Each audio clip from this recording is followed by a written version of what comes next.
السلام عليكم واهلا بكم في حلقه جديده من سلسله ما لا يسع المهندس جهله.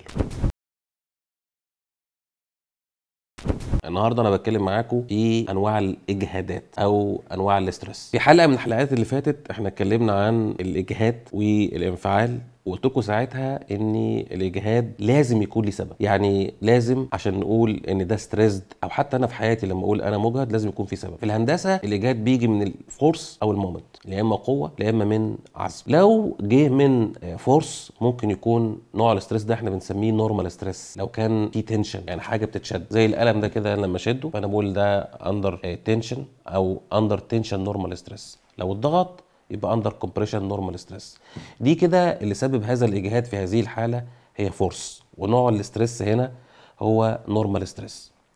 نفس الفورس دي لو كانت بارل على السكشن، على الكروس سكشن ده، بحيث ان انا يعني بحاول اقسمه او بحاول اقصه، فاحنا بنسمي دوت شير ستريس. والشير ستريس دوت ممكن يكون دايركت زي في حاله المقص بتاع البيت، وممكن يكون اندايركت او ترانسفيرس زي مثلا في حاله الكاميرات والبيمز اللي موجوده في البيوت عندنا. سواء كان في فورس او سواء في مومنت، فاحنا عندنا في ستريسز سواء هي نورمال او سواء شير. النورمال والشير دول يعتبروا هم دول يعني اشهر نوعين من الاسترسز او اشهر انواع الاجهادات.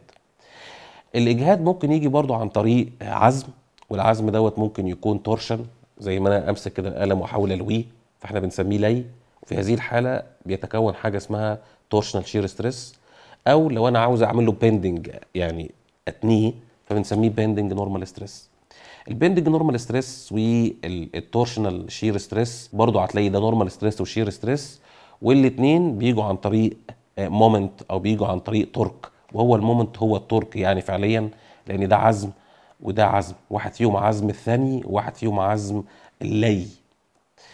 الانواع الاسترس الاساسيه هي النورمال والشير، وفي عندنا انواع تانية كتير بس دايما بتيجي مصاحبه للنورمال والشير، زي الكراشنج وزي التيرنج وزي البيرنج ستريس. كل هذه الانواع بتيجي مصاحبه للنورمال ستريس والشير ستريس. هنا بقى في تركات تكون عارفها. لو انت حبيت تشوف المعادله بتاعت الاسترس هتلاقيها في الاساس هي ما بتتغيرش، صوره ما بتتغيرش. لا اما تكون فورس على اريا او قوه على مساحه، او تكون عباره عن عزم في مسافه على قصور ذاتي او انيرشيا. المعادلات دي لن تتغير في اي نوع من انواع الاسترس.